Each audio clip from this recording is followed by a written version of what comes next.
Hello all, welcome back. This is Operation Hamel here with turn 10.0. Yeah, that's right, 10.0. We are calling it game.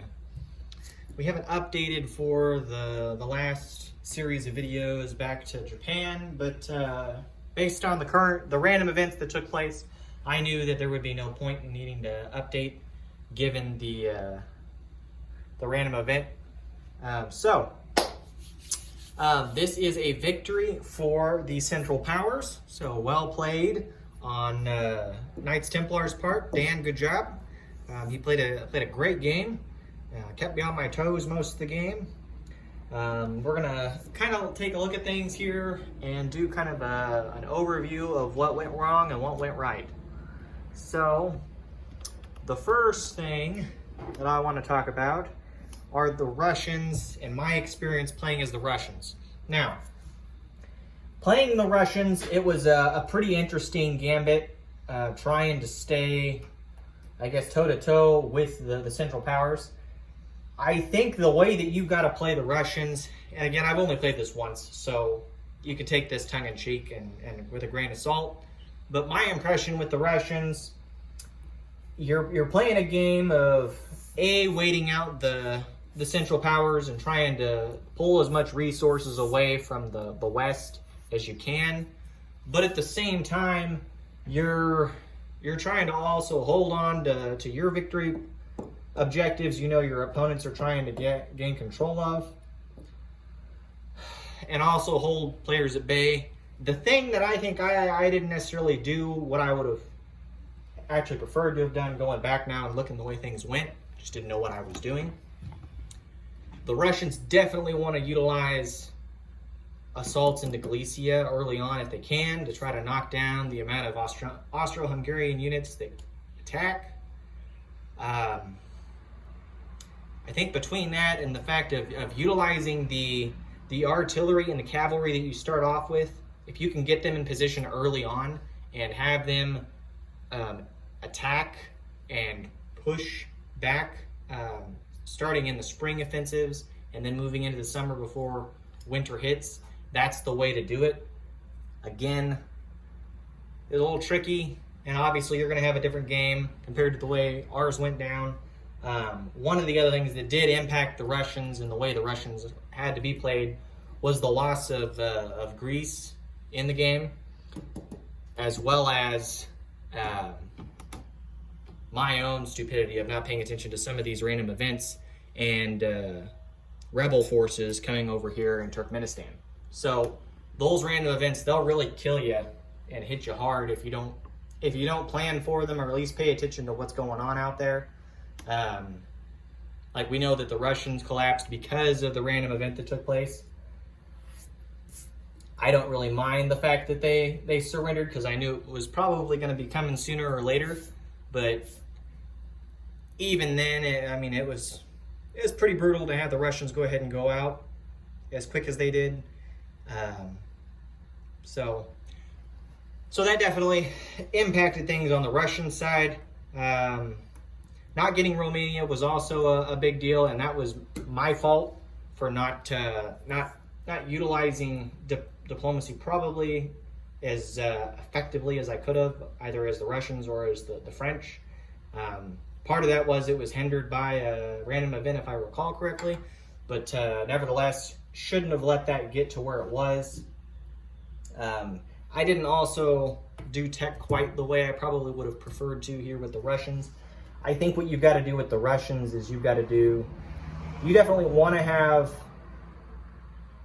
I think probably the technology would make sense to do defense in depth and wartime economy and do both of them at stage 1 on the first round and then push to get those finished as quickly as possible.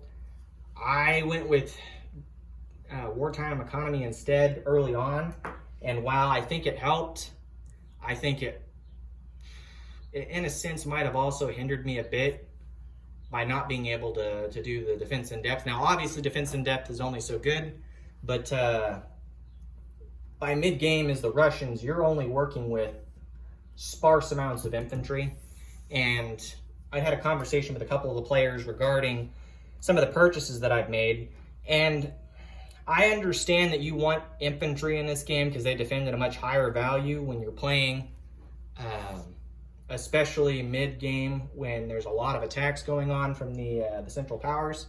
But my strategy overall, once it got to mid to late game, once I knew where things were kind of shaken out at, I would argue at that point it became kind of a numbers game, because you're looking at how many units the Central Powers have to attack with versus how many units you've got to defend with, and the limited amount of income that you've got. At that point, using militia, and I know people are going to argue a different way, and that's fine, I don't have a problem with that, but using militia as a numbers game at that point became kind of the key role for the Russians in bogging down the Austro-Hungarians and the Germans. Now, obviously, that wasn't going to rip apart their armies by any means, but if you're buying 2 infantry for the price of 3 militia, when you get to have larger numbers of units that you're purchasing, the militia was, in my sense, or from what I could tell, was a little bit more beneficial by mid to late game. And the reason being, because again, you're getting into a numbers game, especially when you're trying to delay the Austro-Hungarians from breaking the force here in Western Ukraine, or hitting Kiev, or potentially going up here and trying to go through Lithuania with the German force. It kept enough of a blockade or barrier against the Germans and the AH from going in. Now, I'm sure that the Central Powers player is going to argue that he could have taken any of those that he wanted to, and I would argue he could.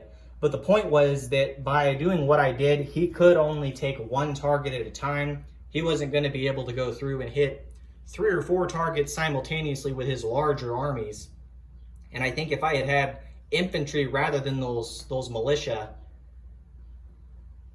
he would have likely been able to probably been in a better position to take those territories a lot quicker, because it'd be fewer units to have to deal with. And on the flip side to that, artillery in this game are very expensive. I mean, they're $5 a piece, and you're only working with roughly $20 in income for most of the nations that you're playing as. Some of them it's 10. But when you're working with income like that, you're really not wanting to buy artillery. You might buy 1 and do a cash and carry from the Americans, so then you're down to around $16 or $15. But even then, having that kind of income available and only being able to work out the fact that you've got $15, you can buy 5 infantry with that, and that's it. And to be able to put those 5 infantry out across a front line that you're dealing with the Austro-Hungarians and the Germans, if you're putting out 5, you can go 1, 2, 3, 4, and then a 5th one back over in here somewhere. And that's all your income that you've got to place. So I would argue that while infantry are helpful, and it definitely was helpful to hold with trench lines, I think you do want to have militia with your forces, and I would obviously transition over to trench fighters over militia late game. But I think you want to have the militia in place once you're in a defensive position as the Russians, because the Germans and the Austro-Hungarians in particular are obviously going to have a larger artillery force to be able to continue a frontal assault into Russia. And if that's the case, if they're coming in and hitting with a force that's got 10 artillery, and those 10 artillery are coming in with first strikes, and all those first strikes, if they're using gas, or if they're not using gas, they probably are utilizing a couple of balloons. You're talking, we'll just say on average there's 10 artillery coming in, and they're all attacking it at 4s and a couple at 5s.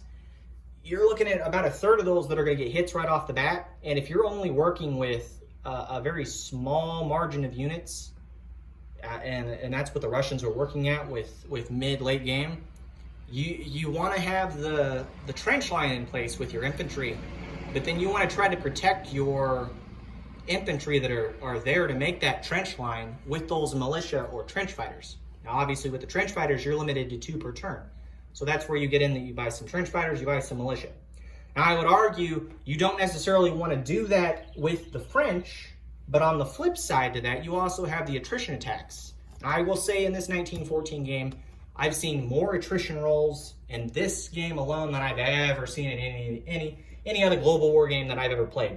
And it was interesting seeing them played because you'd get some where you'd roll a couple of rounds and you get no hits. And then you'd occasionally get 1 or 2 lucky pot shots and be able to kill units right off the top. So that was interesting to see take place. But again, that's where I would argue, if they're just doing attrition attacks for the first couple of rounds, I would argue you want to put militia in here or trench fighters and not your infantry, because otherwise you're throwing away a buck or two every round. If they're getting 1 or 2 hits off of attrition each round, when they're attacking with 10 or 15 artillery by mid-game. Now again, I'd argue I didn't necessarily play the French correctly either, because the French, I should have utilized gas a little bit more effectively than I did, but by mid-game I just didn't have the income to do it. I got wartime economy, but I wasn't in a position to be able to do any offensives at that point, just because it wasn't going to work to my favor. And I didn't really need to do diplomacy by mid to late game because things were pretty well set in their course. But again, holding these 2 positions, if you're going to play the French, it seems like you're going to have to put everything that you've got into holding those lines. You're not going to try to focus it all in Africa and try to take any German colonies in Africa. I mean, you could try, but I don't think you're going to want to put any resources down there. I think you're going to want to focus most of your resources in here. And I think you're going to want to do a cash and carry almost every single turn if you can for an artillery from the U.S. I think you're going to want to buy a couple of balloons, maybe 1, 2 tops every round, but I think you're going to want to buy at least 1 so that you get them in there to help with the artillery. And I think you're going to want to buy gas and utilize gas early to mid-game playing as the French, because I think you've got to hit Bavaria periodically, and I would argue Belgium, to be able to keep the Germans from building up too quickly and to prevent them from getting too much assets built up that then they can push and you can't really stop them. Now, I would argue also that to successfully hold the line up here as well, I think to hold it effectively, I think the majority of the French army needs to be in Lorraine. And I think you got to get some French in here in Picardy, but I think you got to get a lot of British units in here as well in Picardy, so that the British are able to do their offensive, their mandatory offensive, that's what it's called, in Europe. So that way they can get their diplomacy roles, they can get their wartime economy and such. And I would argue with the French for their tech that defense in depth was useful, but I really think that I probably should have done wartime economy instead early on in the game, because that would have given me the units to be able to then potentially do the offensive, the mandatory offensive, probably on the first round and maybe even into the second round, before I really had to just switch it over to a full defensive position for a while.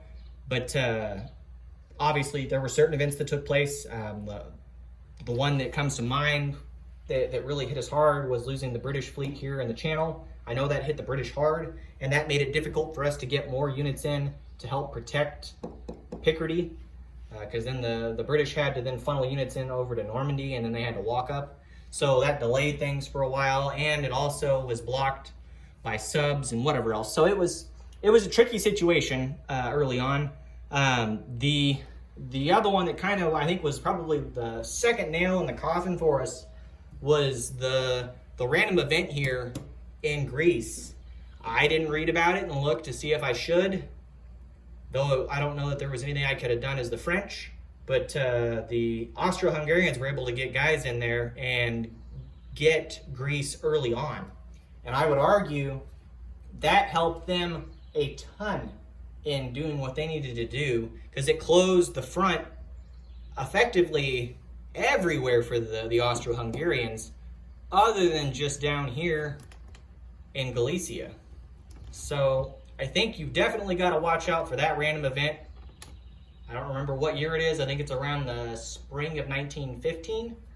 But you got to watch out for the random event that can potentially align Greece to the first nation who can get a transport and drop guys in there via the port or walk guys into their territories.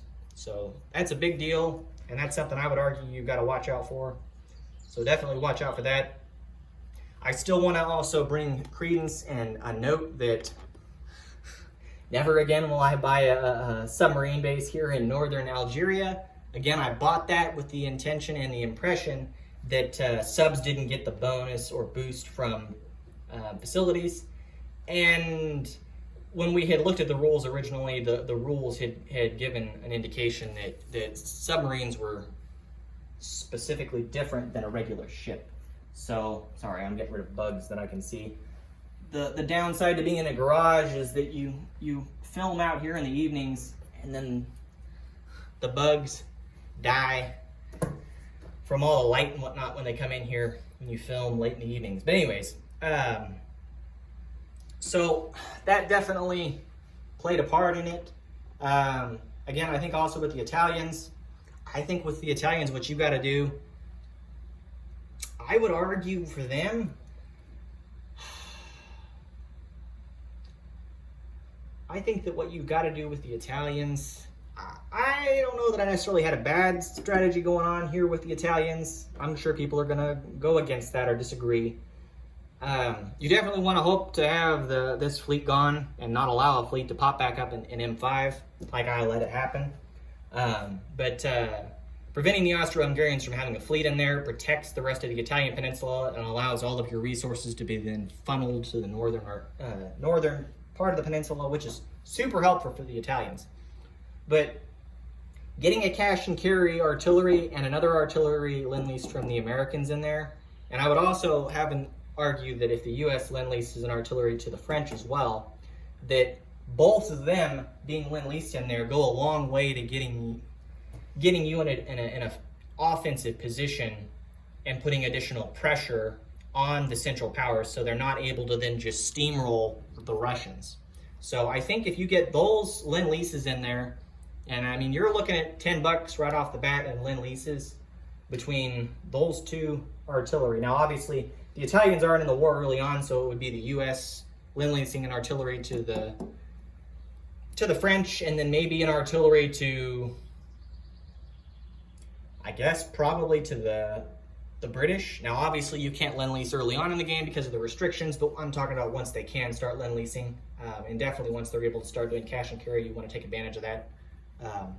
But I think that probably coalesces on part of the things that we stumbled on as stumbling blocks on our end.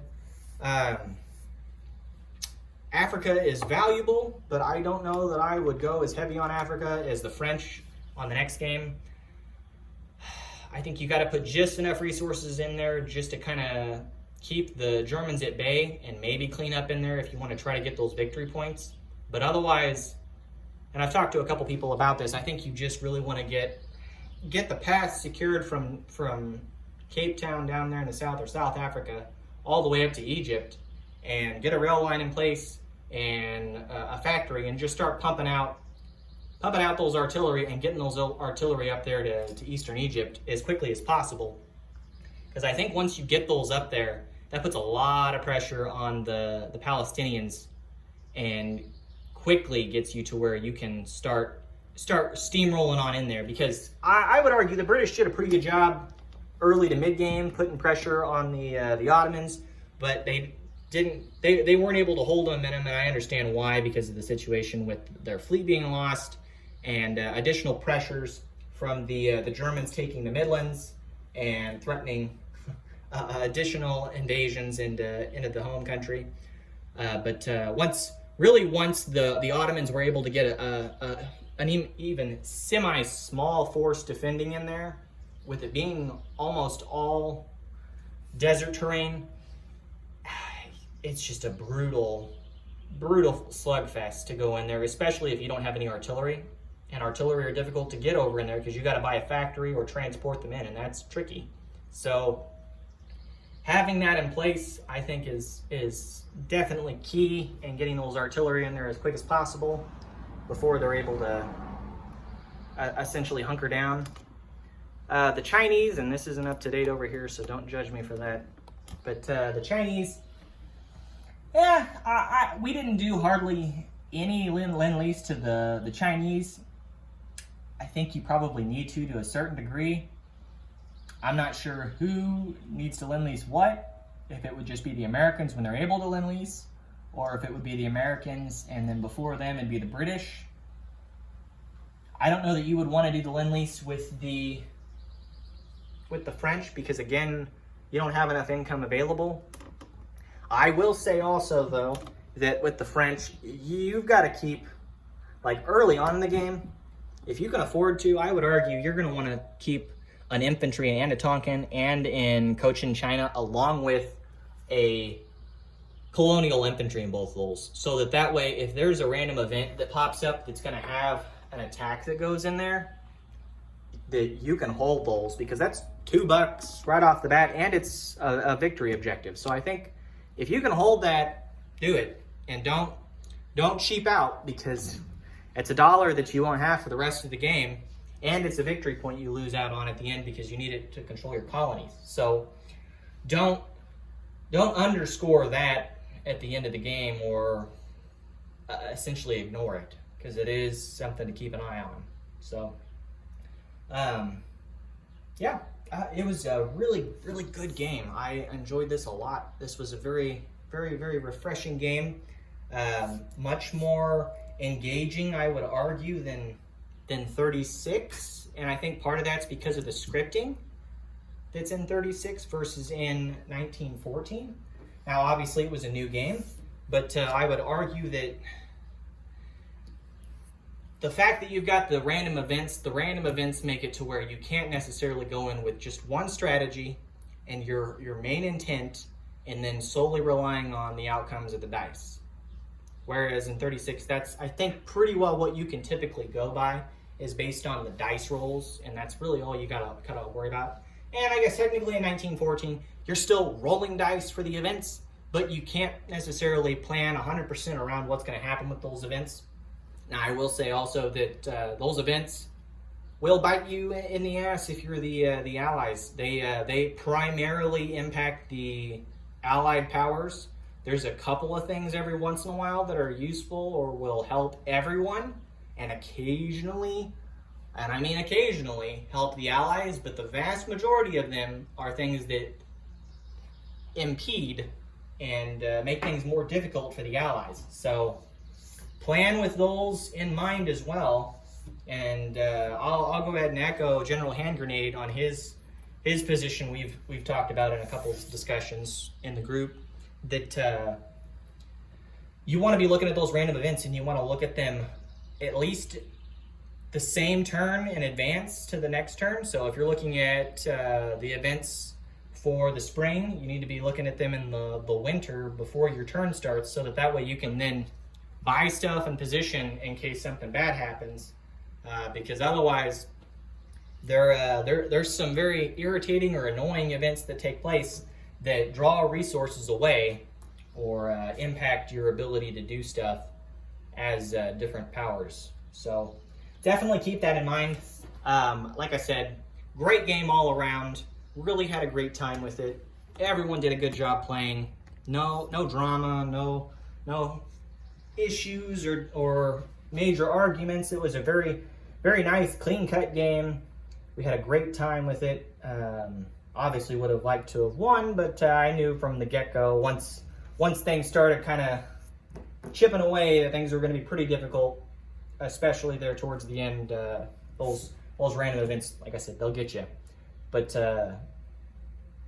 overall, really enjoyed the game. I think we're going to have another game of this coming up here in about a month and a half, depending on how things go. I know a lot of the players in our group are going to go to the Twisted Lords Con, so they'll be playing there at the TLC, and they'll be doing a game in person for 1985. Unfortunately, I won't be joining the group. I've got a workload that didn't allow for a vacation down there as initially hoped, but they'll do me justice, I'm sure, down there in the game, and they'll have a good time. So we will see you all in probably about a month for the next game. It has yet to be determined who will be playing in that game. I know there's a couple of players we know for sure that'll be in, but I'm not going to name names because there's no no need to in case things change or somebody decides something else. Anyways, we will see you all here in about a month. In the meantime, we might have a video or two that we might put out there for some off-the-wall stuff that we're working on in the background. But otherwise, that's all I've got for you guys. So thank you all for tuning in on this 10.0 video here for 1914 Operation Hamel. It was great game. Really enjoyed it, and I hope to see you all for the next game. So thank you all for tuning in. This is Crooked Leg, and we're signing off.